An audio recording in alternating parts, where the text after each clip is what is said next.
안녕하세요. 오늘도 사연 살롱을 찾아주셔서 감사합니다. 저는 50대 중반 여자입니다. 여러분께선 혹시 인생에서 이 말만큼은 진짜다 하고 믿는 게 있으신가요? 50대쯤 되신 분들은 공감하실지도 모르겠어요. 이 나이쯤 되면 사람들마다 저마다 진리라고 생각하는 말을 가슴에 하나씩 품고 살게 된다는 걸요. 꼭 성인군자의 거창한 명언들만 해당되는 것이 아니라 예를 들면 관상은 과학이다 같은 다소 뻔하고 주변에서 많이 사용되는 말 같은 걸 말이에요. 저희 경우에는 그게 사람은 끼리끼리다 라는 말인데요.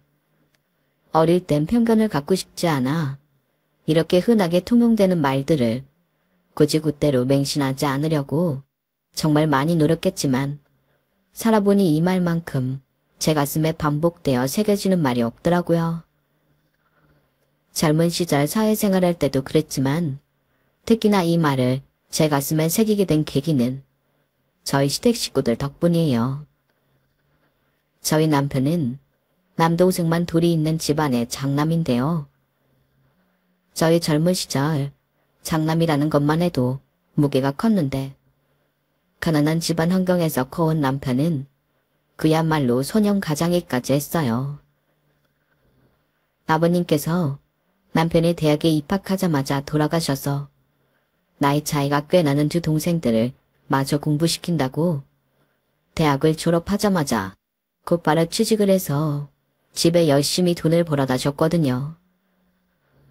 다행히 어려운 환경에도 공부를 열심히 했던 남편은 서울대에 입학을 해놓은 상태였고 서울대이다 보니 학비도 많이 부담이 되지 않았고 거외를 해주다 보니 다른 아르바이트에 비하면 벌이가 꽤 돼서 본인 용돈벌이는 본인이 알아서 했고 홀로 남아 일하게 되신 어머니께 용돈도 들었다고 해요.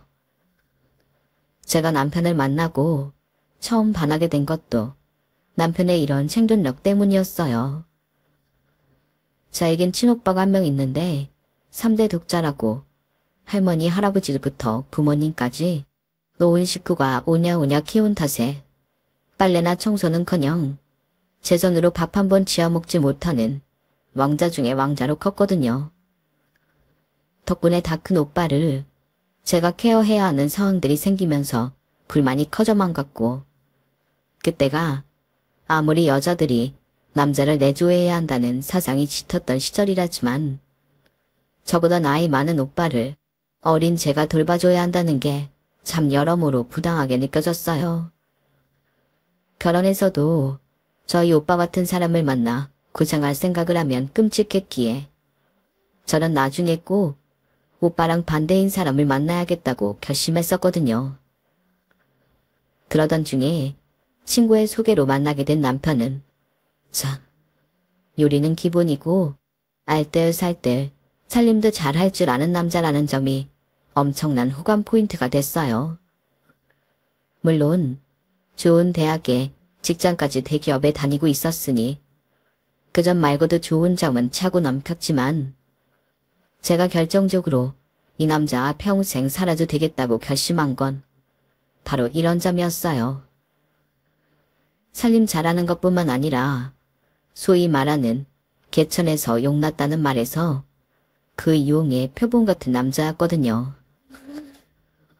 저희 집에 비해 좀 많이 가난한 점이 유일한 남편의 흠이었지만 저나 저희 부모님이나 본인이 선택할 수 없는 가정 환경이나 형편보다는 남편 스스로 일궈낸 결과들로 미루어 볼 수 있는 남편의 능력을 높게 봤어요.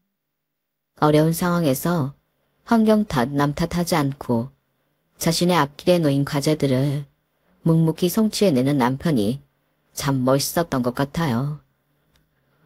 이런 남자와 만나 살게 되면 인생의 어떤 풍파가 몰아쳐와도 다 이겨낼 수 있을 것만 같았죠.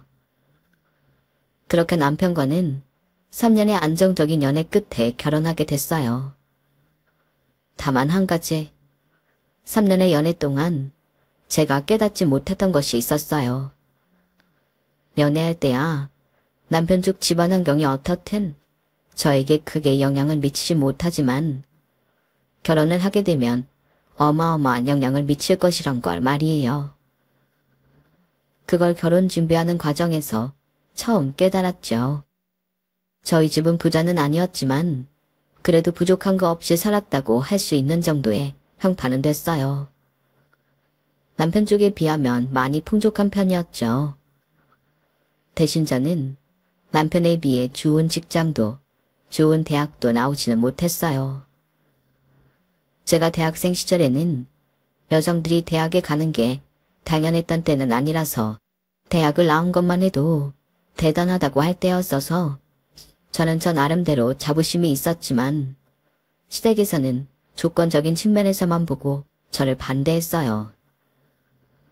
당시 서울대 나온 남자들은 좀 더 부잣집이거나 같은 명문대생 여자를 만나 결혼하는 게 더 흔했던 때라 집안 형편이 조금 더 나은 것 빼고는 그다지 제가 장점이 없다고 생각하셨던 것 같아요. 제 입장에서는 좀 억울했죠. 저희 부모님은 여자가 꼭 좋은 대학교 나올 필요는 없다. 남편 잘 만나 시집 잘 가면 땡이라고 하시던 분들이라 공부 쪽 지원은 다 오빠에게 몰아서 해주셨거든요. 뭐 그렇다고 저희 부모님을 원망할 생각은 없었고 그 당시 남자 형제가 있는 여성분들은 다 겪었을 법한 일이라 크게 서운하진 않았어요. 하지만 그걸 저의 개인적인 하자나 흠으로 여기고 트집 잡는 시댁이 언짢았어요. 아, 넌 정말 꼭 우리 아들이랑 결혼해야겠니? 우리 아들 정도면 더 좋은 조건 여자랑 결혼할 수도 있는데. 야, 너 옆집 미선 엄마 알지? 미선 엄마 아는 사람 딸이 변호사인데 너랑 소개시켜주고 싶댔거든. 근데 뭐 네가 얘랑 꼭 결혼을 해야겠다 하니 내가 뵐 수 있나? 좋은 대학 나오고 공부 많이 했으면 뭐해? 여자 보는 눈이 이렇게 형편이 없어서야. 엄마, 지금 뭐 하시는 거예요? 이 사람 앞에서 그런 말씀 좀 하지 마세요. 이거 봐, 이거 봐. 공부만 열심히 하던 순진하고 착한 애가 갑자기 이렇게 여자의 정신이 팔려서는 도대체 어떻게 꼬신 건지 비결을 모르겠다. 엄마, 자꾸 그러면 저 진짜 화낼 거예요. 농담 아니에요. 처음 인사를 간 날 면전에 대고 저를 무시하는 발언에 집에 돌아가는 차 안에서 저도 모르게 눈물이 났어요. 남편은 어쩔 줄 몰라 하며 사과를 했지만 정말로 이 결혼을 해야 하나 의문이 들었어요. 오빠, 나 오빠랑 결혼하지 말까? 그게 무슨 소리야. 엄마가 하신 말 때문에 그래. 그런 건 못 들은 척 한 귀로 듣고 한 귀로 흘려. 우리 엄마 아빠가 아직 너를 제대로 몰라서 그래. 내가 대신 사과할게. 헤어지자는 말만 하지 마. 결혼하면 우리 집 때문에 걱정 없도록 내가 최선을 다할게. 오늘처럼 안 좋은 소리 듣지 않게 잘할게. 응? 내가 미안해. 그날은 저도 울고 오빠도 울었어요. 저는 그날 이후로 마음이 좀 차갑게 식었지만 그 뒤로 꾸준히 애정을 표현하고 저를 달래는 오빠에게 서서히 다시 믿음을 되찾았죠. 남편은 한다고 내뱉으면 하는 사람이라는 걸 그동안 연애했던 기간 동안 충분히 지켜봐왔기에 못 믿을 건 아니었던 것 같아요. 제가 상처받았던 마음을 회복하고 난 뒤에는 남편이 혹여나 제가 결혼 문제로 상처받을까봐 준비하는 내내 세심하게 신경을 많이 써주었어요. 하지만 상간대 때만큼은 남편도 어찌할 도리가 없었죠. 사돈, 이런 말씀드리긴 참 그렇지만 우리 애가 서울대 땡땡 대기업에 다니고 있잖아요. 요즘 이런 조건이면 부잣집 따님이나 비슷한 직장 다니는 여자랑 만날 수 있는데 솔직히 부모된 입장으로 아들이 영 아까운 건 사실이네요. 보다시피 아들이 셋인데 그중에 제일 잘난 아들이라. 네, 그렇죠. 서울대 아무나 가는 거 아니긴 하죠. 그 회사도요. 안 그래도 주변 친구들한테 자랑을 많이 했어요. 잘 키운 귀한 아드님, 저희 딸에게 장가 보내주셔서 참 감사하게 생각하고 있답니다. 우리 딸도 좋은 조건은 아니지만 금지옥엽 귀하게 키운 아이예요. 내 딸이다 생각하고 어여쁘게 봐주셔요. 다소 무례한 자기 자식 자랑에도 저희 부모님은 우아하게 대처하셨어요. 남편도 좀 아니다 싶었는지 저희 부모님 몰래 어머님께 눈치를 주긴 했지만 어머님은 영 눈치를 못 채시는 것 같았죠. 집안 분들한테 자랑할 일이 많아 좋겠어요. 집안에 어떤 사람이 들어오느냐가 중요하다는데 이만한 사위는 어디서 보기 힘들죠. 아무리 제 아들이라지만 뭐 하나 한 군데 빠지는 데가 없어서 다른 사람이 눈에 안 차는 게 문제라니까요. 그래서 그런데 사돈, 저도 이 잘난 아들 장가 보내는데 좀 주변에 자랑할 만한 게 있어야 하지 않겠어요? 일찍이 남편이랑 사별하고 여자 홀로 아들 셋을 장정처럼 키워내는 게 여간 힘든 일이 아니었거든요. 내들 입에 풀칠하기도 바빴다 보니 우리 처제 장가 가는데도 뭐 해줄 수 있는 게 없더라고요. 그래도 사돈께서는 저희 집보단 형편이 좀 낫지 않으신가요? 금지옥역 귀한 따님 결혼하시는데 둘이 오손도손 살아갈 집 한 채는 해주실 수 있지 않으시던가요? 솔직히 듣고 조금 놀라긴 했어요. 요즘이야 남자가 집을 해오기에는 집값도 너무 많이 올랐고 이런저런 현실적인 문제가 많아 그런 문화가 없어진 추세라지만 저 때만 해도 안 그랬거든요. 남자가 집을 해오면 여자는 혼수를 해오는 게 당연하던 때였어요. 아니나 다를까 저희 부모님도 조금은 당황하신 것 같았어요. 보통은 신랑 쪽에서 집을 해오지 않나요? 저희는 혼수를 생각했는데 저희도 뭐 그러고 싶지만 어디서 얻을래도 돈 주고도 못 얻을 유능한 사위 얻어가시는데 집 한 채 정도는 해주실 수 있지 않나 해서요. 저희도 성의껏 혼수는 준비하도록 할게요. 너무나도 당연하다는 듯 뻔뻔하게 집을 요구하는 시어머니 때문에 상견례 자리는 순식간에 찬물을 끼얹은 듯한 분위기가 됐어요.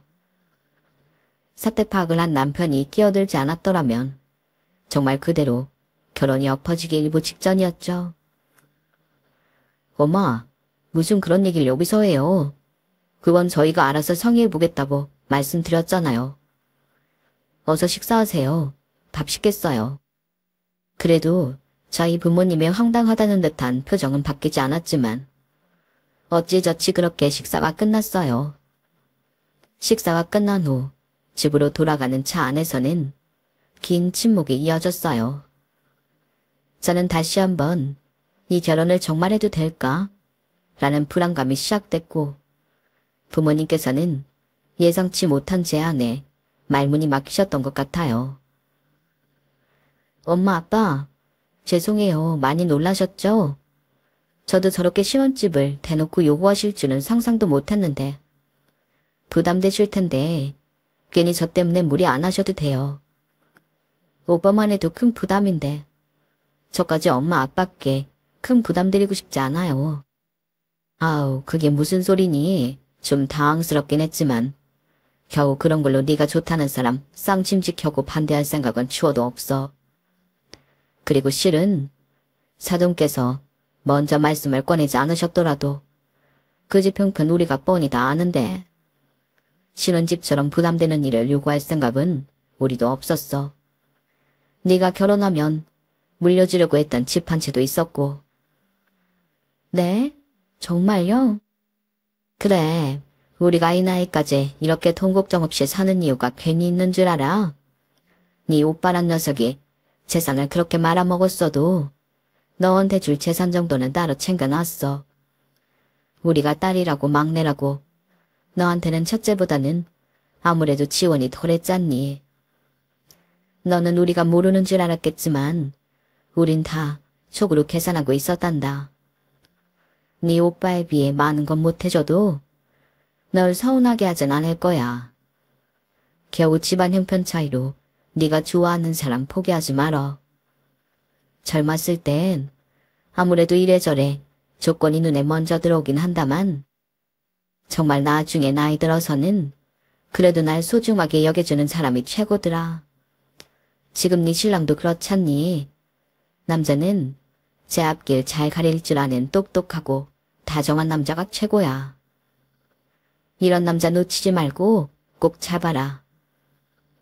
하지만 시어머니 쪽이 너무 아들에 대한 자부심이 강하신 것 같아서 그게 마음에 조금 걸려요, 엄마.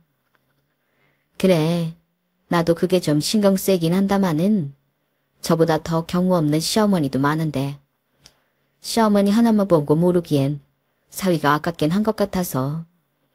물론 사돈께서 너를 함부로 대한다면 우리도 가만히 있지 않을 생각이긴 하다만 네 생각이 가장 중요한 것 같구나. 네, 엄마. 그렇게 말씀해 주시니까 너무 든든해요. 조금 생각해 볼 시간이 필요할 것 같아요.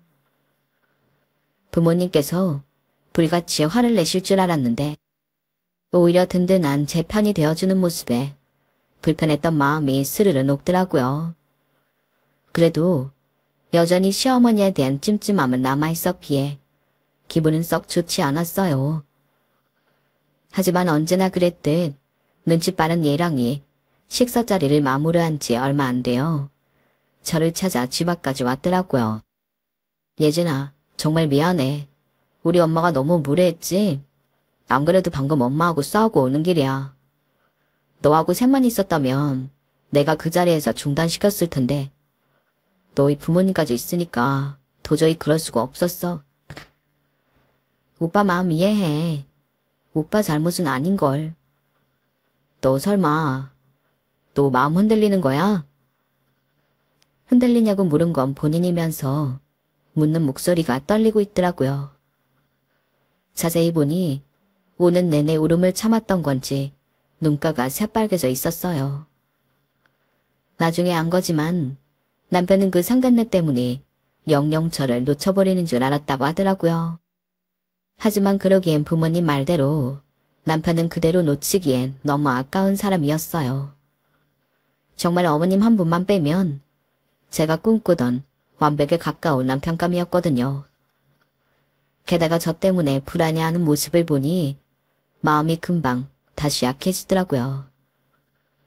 갈 때 같다고 누군가는 욕할지도 모르겠지만 그만큼 저는 당신 남편을 너무 사랑했어요. 물론 지금도 마찬가지지만요. 오빠에 대한 마음이 흔들리는 게 아니야. 어머님의 태도 때문에 놀랐던 거지. 맞아. 내가 정말 미안해. 장인 장모님께도 내가 대신 사죄드릴게. 신혼집 같은 건 정말 안 해도 돼. 결혼하고 조금만 단칸방에서 지내다가 내가 금방 대출 내서 좋은 집 구해볼게. 우리 처음부터 그러기로 한 거였잖아. 딱 2년만 기다려주라. 응? 알겠으니까 그만해. 누가 보면 오빠가 나한테 죽을 죄 지은 줄 알겠어. 네가 오늘 이후로 나 안 봐주면 그게 죽을 죄 맞지. 그럼 우리 결혼은 계속 이대로 진행하는 거지? 장인 장모님은 놀라셨을 텐데 별 말씀 없으셔? 다행히. 우리 엄마 아빠 오빠가 꽤 마음에 드셨나 봐. 우리 쪽에서 부담이 아예 없는 건 절대 아니지만 집은 원래 내가 결혼하면 해줄 생각이셨대. 정말이야? 그렇게까지 안 하셔도 되는데 처가에 뭘 바라본 적은 정말 한 번도 없어. 그래도 집 없이 시작하는 것보다는 정말 큰 도움이잖아. 나도 오빠에 비하면 경제적인 지원은 덜 받았는데 부모님께서 그렇게 말씀해 주셔서 너무 기뻤어. 그러게 내가 너무 부끄럽다. 장인 장모님 정말 좋으신 분들 같아. 내가 결혼하면 정말 잘할게. 그러니까 나와의 결혼을 다시 생각하는 일만은 하지 말아줘. 그렇게 우여곡절 끝에 저희는 결국 다시 결혼을 원래대로 진행하게 됐어요. 남편은 결혼 준비 내내 시어머니와 제가 부딪힐 일 없게끔 중간딸이 역할을 참 잘해줬어요. 시어머니는 막상 저희 쪽에서 정말로 집을 해오니 딱히 트집 잡을 건 없었는지 결혼식 날까지 조용하시더라고요. 아니, 오히려 집을 해오니 태도가 조금 달라져서는 쟤를 정말 잘해주셨어요. 내가 전에 너무 말을 심하게 했지? 미안해. 내가 혈혈단신으로 키운 장남이라 그런가. 얘한테는 유독 애착이 커서. 그리고 다른 아들놈들에 비해 얘가 원체 잘났잖니. 내 유일한 자랑거리라 나도 모르게 심술이 좀 난 모양이야. 애 아빠랑 사별하고는 의지를 많이 했던 아들이라 애틋해서 그런 거니 네가 조금 이해를 해줬으면 좋겠다. 결혼 뒤에는 저를 따로 불러내어 밥을 사주시면서 이렇게까지 진심 어린 사과를 하시더라고요. 보통 그 연세쯤 되면 남한테 자신의 잘못을 인정하는 것도 사과하는 것도 참 어려운데 당신보다 한참 어린 며느리를 불러 그렇게 뉘우치듯 사과를 하시니 제가 안 받아들일 이유는 전혀 없었어요. 아니에요, 어머님. 어머님 심정도 충분히 이해는 해요. 그런데 머리로는 이해가 되어도 어떤 말들은 가슴에 상처가 남더라고요. 저희 서로 상처 주지 말고 새로운 가족으로 행복하게 살아요, 어머님. 저도 잘할게요. 그래, 마음 따뜻한 며느리를 드린 것 같아서 기쁘구나. 내가 아들만 셋이라 딸 하나 가져보고 싶단 생각이 있었는데 이렇게 갖게 되네. 잘 지내보자, 며느라. 그 뒤로는 시어머니와는 이렇다 할 트러블은 없었던 것 같아요. 사람이 어떻게 이렇게까지 평온해질 수 있는지 의문일 정도로요. 정말 제가 결혼 전에 만났던 사람이 맞나 싶을 정도로 제게 상냥하게 대해주셨어요. 보통은 시댁이 결혼하면 더 심해지던데 너희 시어머니는 안 그런다니까 다행이네. 그러게, 이제 정말 가족이라고 생각하셔서 그런 건가? 안 괴롭힌다니까 다행이긴 한데 난 정말 이게 다행이기만 한 건지 모르겠다. 왜? 딱 보면 몰라. 니네 쪽에서 집해가니까 싹 돌변한 거잖아. 어라? 보기보단 좀 있는 집이었네? 하고 자기 아들에 비해 조건이 후달린다 생각했는데 니네 시원집 봐라. 서울 중심부의 역세권. 딱 봐도 비싼 동네에 떡하니 아파트 한 채를 해줬으니 전혀 딸리지 않다는 걸 입증했잖아. 그 집은 물려받을 재산 한 푼 없다며. 그러니 아파트 보고 눈이 돌아간 거라고밖에 설명 못하지 않아. 솔직히 나도 그렇게 생각하긴 했어. 그래서 아직 100% 마음이 놓이는 건 아니야. 그렇게 돈만 보고 태도 바뀌는 사람을 제일 경계해야 돼. 너도 혹시 모르니까 마음의 준비 단단하게 해둬. 주변에 제 시어머니에 대해 알고 있던 친구들도 시어머니의 뒤바뀐 태도에 다들 신기해하면서도 동시에 염려했어요.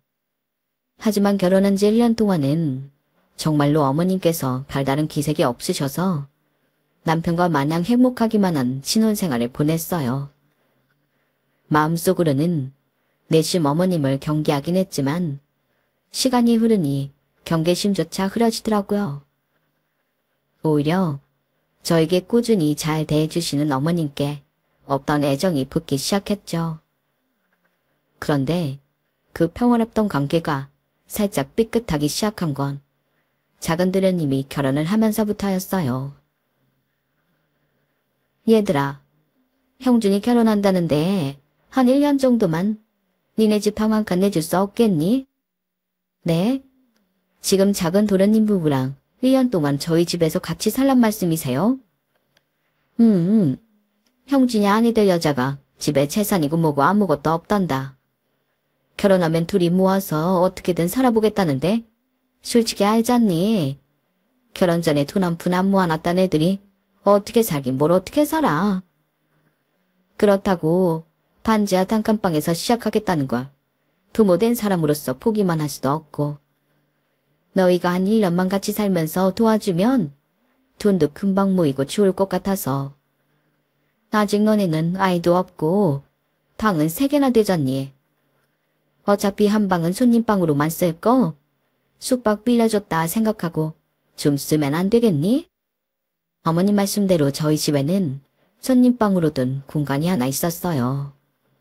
나중에 아이가 태어나면 아이 방으로 꾸미기 위해 미리 비워둔 공간이었죠. 어머님, 거기는 말이 손님방이지. 아이 생기면 아이 방으로 줄 공간이에요. 이렇게 됐든 작은 도련님네랑 같이 살라고 하시면 저희도 너무 곤란해요. 세상에 어떤 부부가 신혼 때 동생 부부랑 같이 동거를 해요.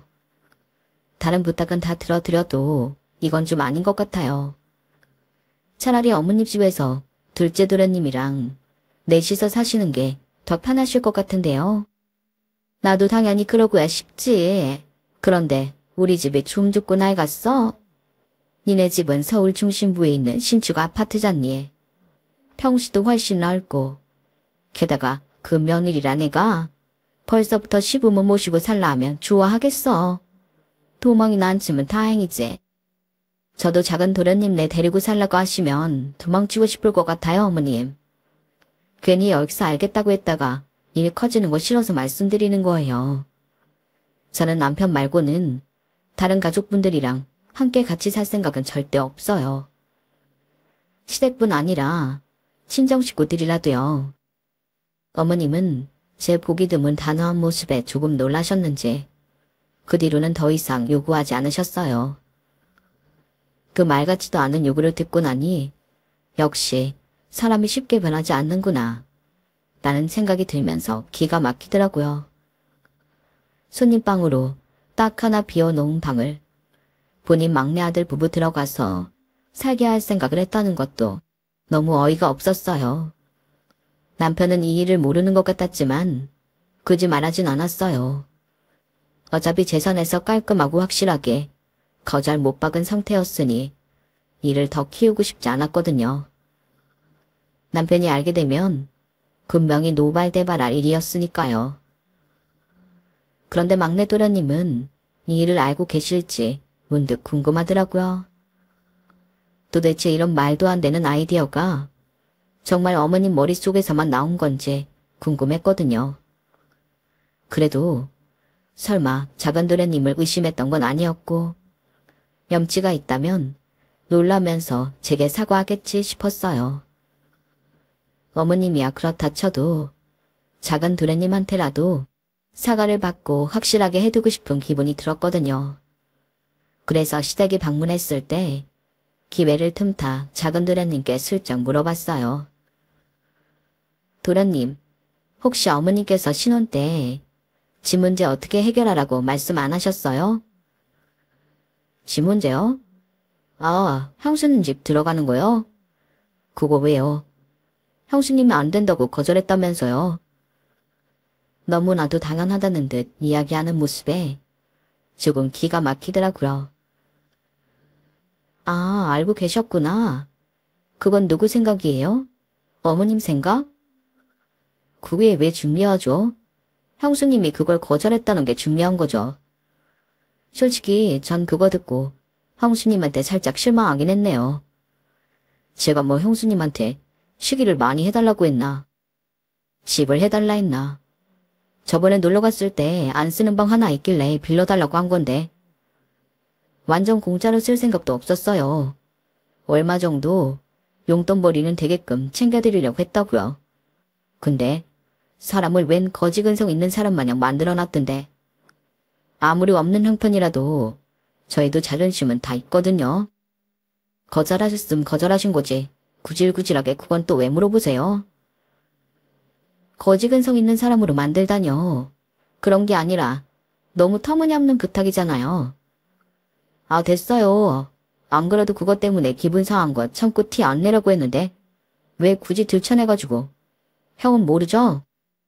네. 그럼 그냥 이건 서로 없던 일로 하죠. 형 앞에서 티내지 말고요. 작은 도련님은 제 할 말만 하고는 휙 가버리더라고요.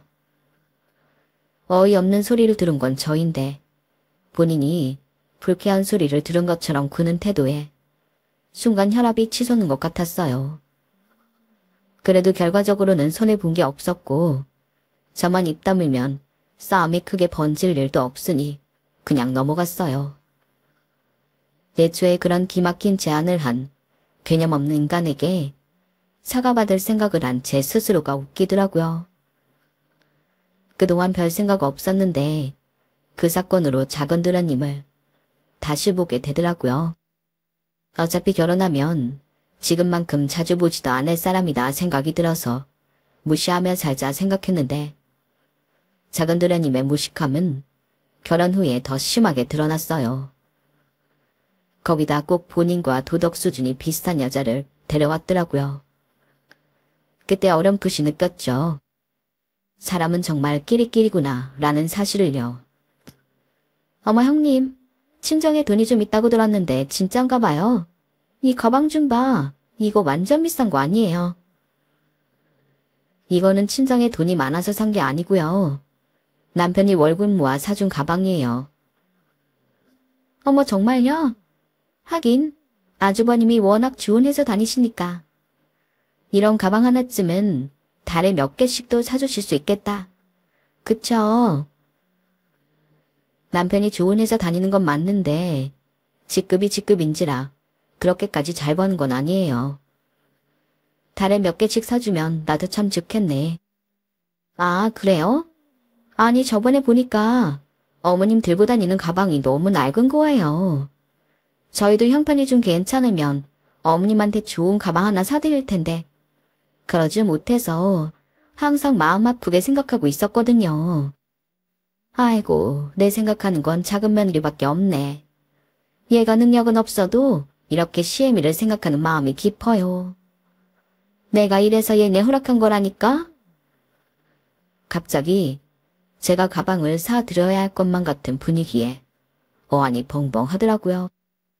동서는 이런 식으로 상황을 본인이 원하는 대로 몰아가는 화법을 자주 썼어요. 이때 이 상황은 다시 생각만 해도 정말 짜증이 나네요. 뭐 저희도 형편이 그렇게 좋다고는 할 순 없지만 다음에 어머님 좋은 가방 하나 꼭 사드릴게요. 그래요. 형님이 드는 가방 같은 걸로요. 우리 어머님도 좋은 가방 드셔야 하는 연세인데 제가 다 속상해요 어머님. 아 내가 며느리 복은 있네.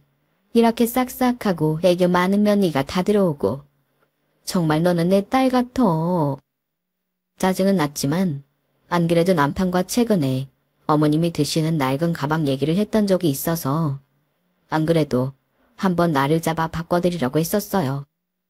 동서가 중간에서 저런 식으로 구는 바람에 갑자기 사드리고 싶은 마음이 쏙 들어가긴 했지만 그렇다고 정말로 외면할 수도 없었죠. 아무리 미워도 남편의 하나뿐인 부모님이기도 했고 저희가 아니면 아무도 나서서 가방을 사드리지 않을 것 같았거든요. 저희 집 빼곤 다들 형편이 변변치 않을 뿐더러 작은 도련님과 동서는 늘 말로만 효도를 했어요. 더 어이없는 건 그게 어머님께 먹혀들었다는 거였어요. 저는 작은 도련님과 동서한테까지 굳이 제 피 같은 월급을 쓰고 싶은 생각은 없어서 되도록이면 어머니만 계실 때 찾아뵈려고 했어요. 작은 도련님과 동서는 가족 모임에 단 한 푼도 쓰지 않았거든요. 저희가 밥을 샀으면 커피라도 한 잔씩 살 법한데 계산할 때만 됐다 하면 둘 다 짠 것처럼 자리를 비우거나 멀찍이 떨어져서 딴짓을 한다거나 했어요. 남편도 그걸 느꼈는지 제가 어머니만 계실 때 찾아뵙자는 말에 별다른 토를 달지 않았어요. 둘 다 돈은 내지도 않으면서 먹기는 얼마나 먹어댔는지 어머님과 셋이서 식사를 했으면 그 정도 안 나왔을 돈이 항상 그 부부가 끼면 금액이 엄청나게 올랐거든요. 이번 엄마 생신 말이야. 우리는 일 때문에 당일은 못 갈 것 같아서.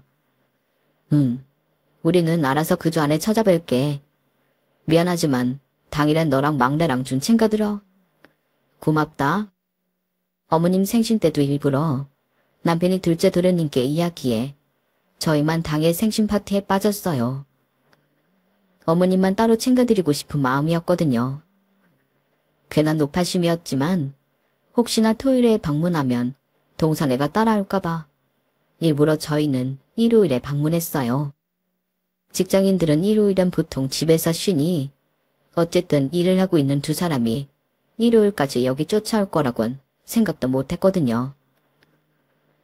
어머님, 저희 왔어요. 어머 형님, 왜 이제 오세요?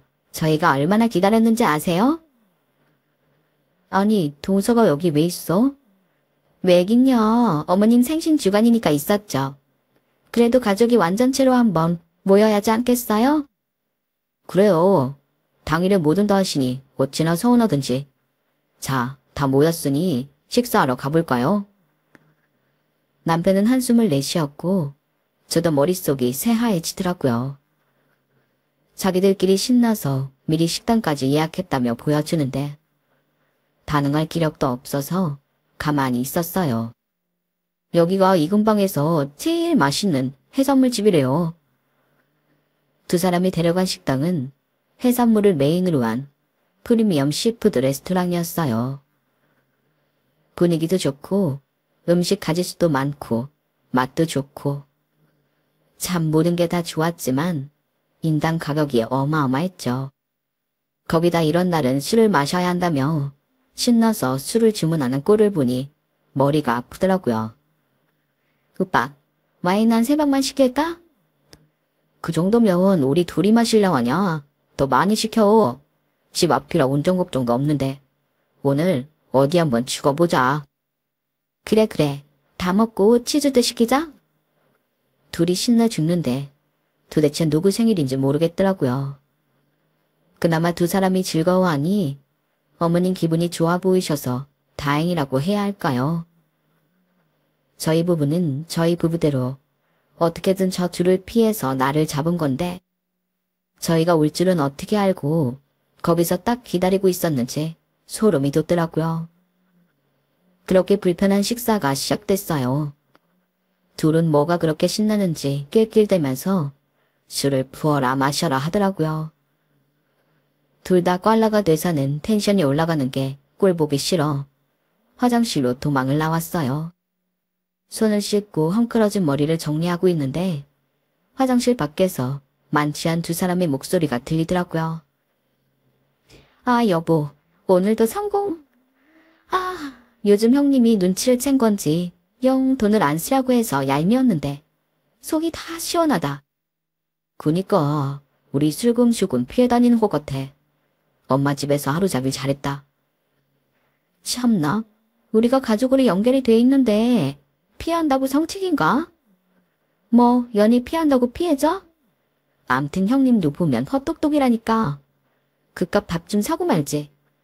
하여간 있는 사람들이 더해. 그니까 부자가 왜 저렇게 인색해? 에휴, 됐어. 나도 형 명문대 갔다고 잘난 척하고 집에서 왕자 대접 받는 거 꼴 보기 싫었는데 이렇게라도 뜯어 먹어야지 어쩌겠어. 아니, 근데 여기 진짜 맛있다. 덕분에 우리 처음 만난 기념일 여기서 잘 보내네.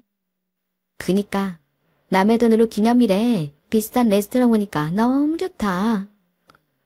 아무튼 호구 같은 것들. 저런 인간들은 있는 거 없는 거 싹싹 긁어먹어야 제맛이라니까. 그니까 우리가 뭐하러 돈을 써? 한 푼이라도 더 있는 놈이 지갑을 여는 게 맞지. 저 둘이 가진 거라곤 돈밖에 없는데 돈이라도 써야지. 어차피 아직 자식도 없는 마당에 돈 나갈 데도 없을 텐데 이런데 팍팍 써야 될 거 아냐. 두 사람이 하이파이브에 박수까지 치는 걸 듣고도 아무렇지 않았는데 그 말을 듣자 정말 꼭지가 돌더라고요. 저는 그 발로 나가서 꽐라가 된 동서 머리채를 잡고 화장실로 끌고 들어왔어요. 형수님, 여보. 아, 형님 이거 넣으세요. 이거 놔달라고요. 이것들이 좋게 봐주니까 우리가 호구로 모여. 뭐? 결혼기념일? 이 거지 같은 것들이 매번 얻어먹는 걸로도 모자라서 기어이 어머니 집에 니네 기념일까지 치고 있다가 답을 얻어먹냐. 니네가 먹은 건 니네가 계산해. 알겠어? 더 이상 우리도 당하고만 있진 않을 거니까. 저는 신명나게 동서의 머리치를 잡아 흔드는 바닥에 내팽개쳤어요. 본인도 상황이 잘못된 건 아는지 평소처럼 저한테 한마디도 못 따지더라고요. 화장실에서 나오자 살색이 된 작은 도련님이 보였어요. 저기 형수님, 딴 건 모르겠는데 제발 형한테는 말하지 말아주세요. 네? 저희가 잘못했어요. 이제 와서 사과 받아주기엔 제가 당한 게 너무 많아서요. 앞으로 저 볼 면목 없을 것 같은데 그냥 이대로 보지 말고 살아요. 남편 체면도 생각해서 뺨이라도 때리고 싶은 거 겨우 참고 있으니까. 거의 바로 제 뒤통수에 대고 뒷담화를 하다 들킨 거나 다름없다는 걸 본인들도 충분히 인지를 하고 있는 것 같았어요.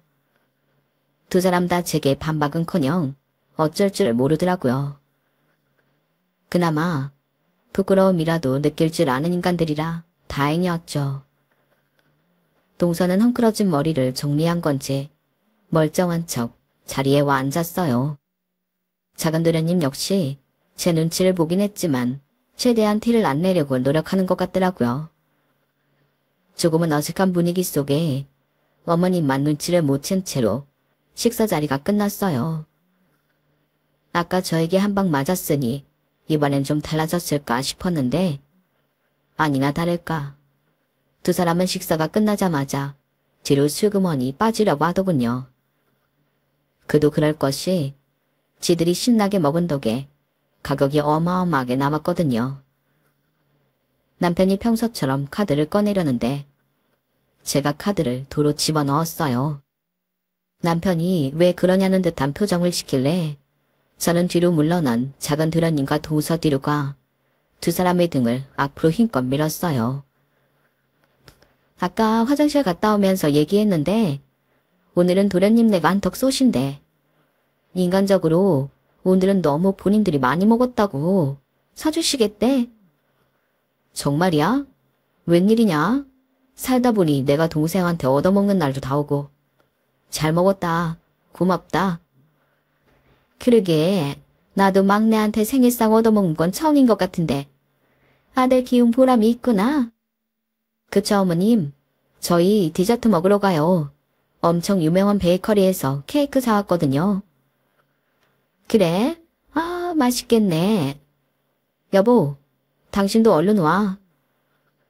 저는 어머님과 남편의 팔짱을 양옆에 끼고 가게를 먼저 나서버렸어요. 멍하니 남은 두 사람이 유리문을 통해 보이더라고요. 저는 두 사람을 향해 씩 웃어줬죠. 그날 음식 가격만 80만 원 넘게 나와서 아마 정말 제대로 식겁을 했을 거예요. 그러게 사람을 왜 제대로 건드려서는. 아직도 남편은 그날 얘기만 나오면 무슨 돈이 있어 그렇게 쏜 거냐고 도련님한테 묻곤 해요.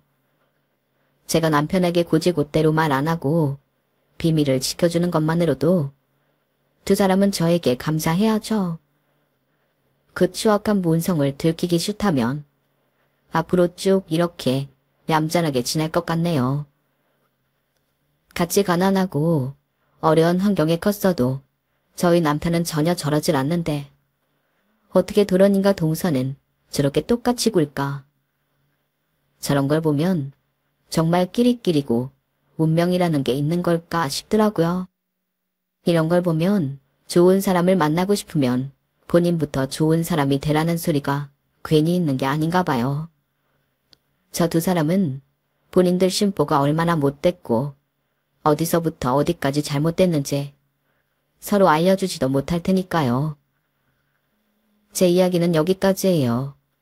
들어주셔서 고맙습니다. 행복하세요. 여러분, 사연 댓글에 응원과 현명한 조언 부탁드려요. 좋아요와 구독은 저에게 큰 힘이 됩니다. 오늘도 좋은 일 가득하세요.